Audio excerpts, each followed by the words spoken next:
Retomamos então o nosso segundo bloco. Na entrevista de hoje nós contamos com a presença do candidato JHC do PSB. E estamos falando então de propostas de campanha no OAB Cidadania Especial Eleições 2016. Nós então estamos recebendo todos os candidatos que foram convocados e foram definidos o horário de entrevista e exibição do programa através de sorteio. Somente 2 candidatos não participarão. Um deles porque não aceitou a convocação, Fernando do Village, e o segundo candidato, Cícero Almeida, que infelizmente por indisponibilidade de agenda não poderá comparecer à nossa gravação.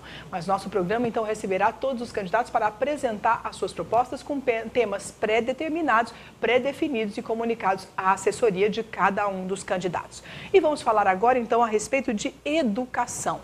E para perguntar, nosso querido Aldemar Mota.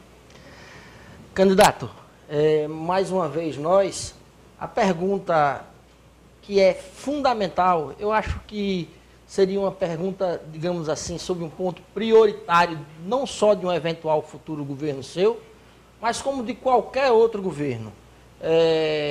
A educação é a pedra de toque da virada de desenvolvimento, é a verdadeira revolução que uma sociedade pode fazer.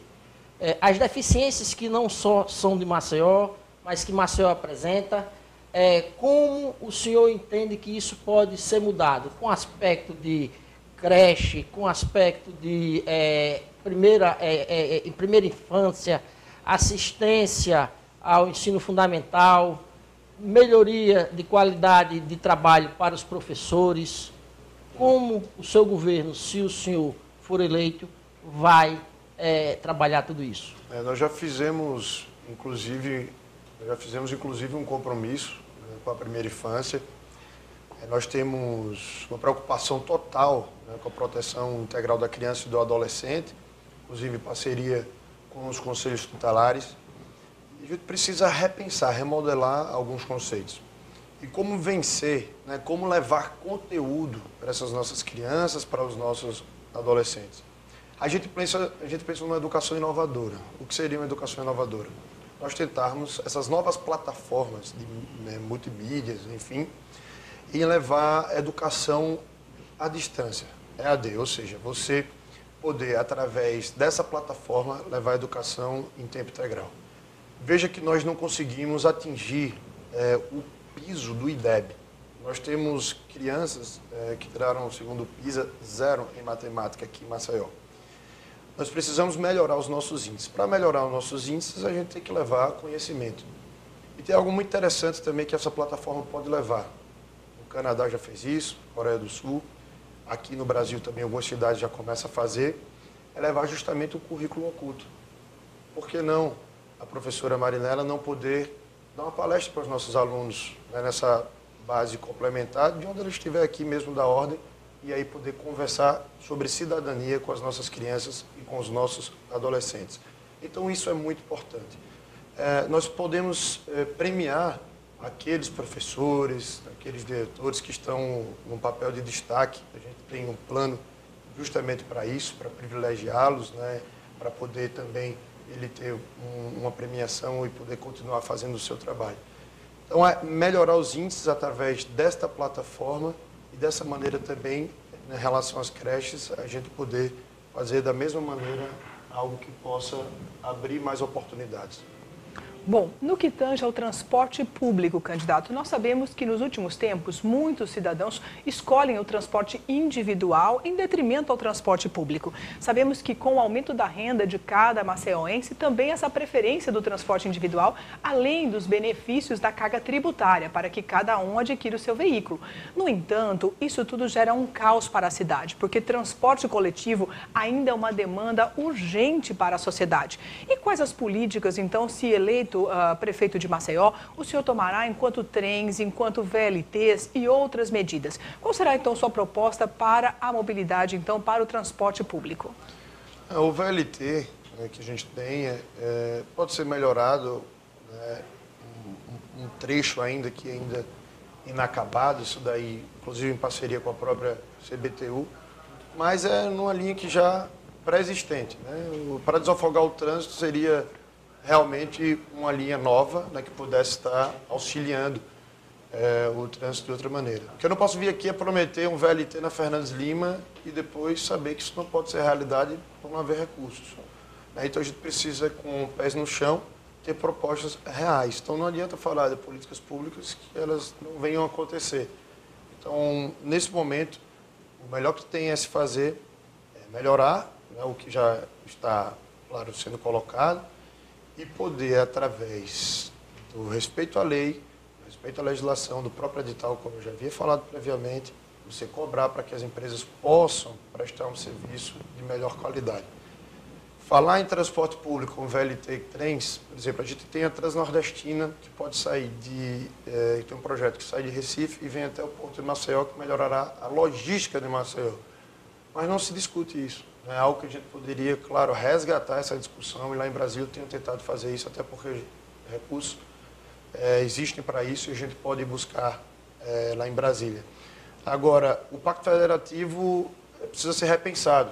As prefeituras hoje ficam com um pouco desses recursos, mais a União. Então, sempre depende da União para poder efetivar esses projetos. Então, é elaborar bons projetos e buscar recursos para isso, como o viaduto, né, da Polícia Rodoviária Federal, outros viadutos, passagens de nível, como eu já falei, e passarelas, enfim. Então, privilegiar também esses outros modais e tentar, dessa maneira, melhorar a logística do trânsito em Maceió. Candidato, falando de segurança pública, recentemente nós tivemos episódios que amedrontaram a sociedade maceiense. Segurança pública é um problema nacional. É verdade que a cidade de Maceió, a prefeitura não resolverá esse problema sozinho. É preciso um elo com os demais entes políticos para que essa demanda seja solucionada. Mas qual seria a sua proposta para tentar resolver parte desses problemas? Apesar da segurança ela ser uma atribuição do Estado, mas o estatuto hoje das guardas dá às cidades com mais de 500 mil habitantes alguns poderes a mais. E justamente a gente quer usar essa previsão legal para que a gente possa aqui em Maceió também entrar no combate à violência, auxiliando a polícia militar nas rondas ostensivas e também a polícia investigativa. Como? Através de videomonitoramento. O videomonitoramento é algo que dá muito certo, né, em muitas cidades, e a gente pode, dessa maneira, inibir o crime e também elucidar melhor o crime. Então, a Guarda Municipal ela pode estar, sim, auxiliando as polícias, inclusive a própria Polícia Federal. Então, nós temos um programa específico, então, o nosso Plano Municipal de Segurança, capacitando esses guardas com corregedoria e, inclusive, um Conselho Municipal de Segurança para estar auxiliando esses guardas municipais. Então, dessa maneira, a gente vai conseguir fazer algo com inteligência e que vai poder ajudar a população. Hoje nós temos, por exemplo, terminais de ônibus que estão lá sem iluminação, ou estão abandonados, e aí, especialmente as mulheres, temem muito pela violência.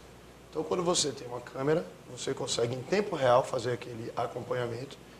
E, caso havendo uma ocorrência, né, a gente pode também, a própria guarda, já noticiar a própria Polícia Militar, que dará o suporte e aí fará todo o procedimento necessário.